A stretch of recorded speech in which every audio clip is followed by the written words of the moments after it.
In this conscious, living universe, there are no laws of nature, just habits. There is nothing external to the universe to enforce a law upon it. The illusion of a fixed law of nature is only the result of there being no need for that habit to be broken. When habits need to be broken to ensure the survival of the organism, we see this event in nature and call it evolution. The collective mind shapes our evolution. And a great example of this is the experiment done by John Cairns in 1988. His team put lactose-intolerant cells in an environment with only lactose for food. Under a law of nature, every one of these lactose-intolerant cells would have died. But surprisingly, they all survived. Every one of them understood the problem that they were facing and replaced the defective lactase enzyme with a functioning one to utilize lactose for food. If a cell has the ability to decide how and when to evolve because it's facing extinction, then anything can.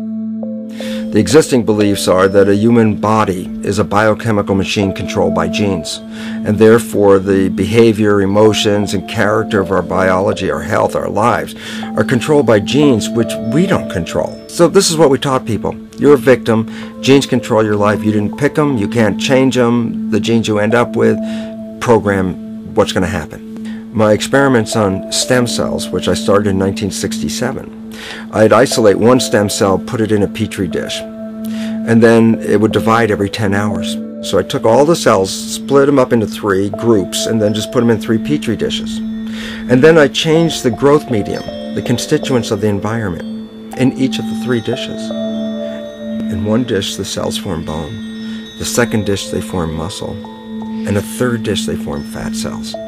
What controlled the fate of a cell? And the first thing you have to say is, well, wait, they were all genetically identical when they were put in a dish. So obviously the genes didn't control it because they all had the same genes. What was different was the environment. And all of a sudden in my career, it said, oh my gosh, here I am teaching genes control life, and the cells are telling me genes respond to life. And since you can control the response, you can control your life. It's how you read the environment, how your mind perceives the environment. And if you understand this, then you could lead yourself to the most wonderful expression on this planet, to be fully alive and fully healthy by just how you respond to the world.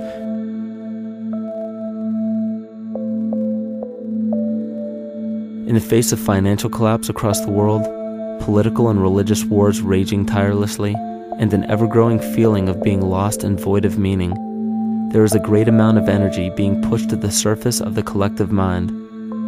Evolution does not come about gradually. It happens in spurts and fits, and comes about due to a tremendous need for the organism to survive. We are now at a point in history where we will choose.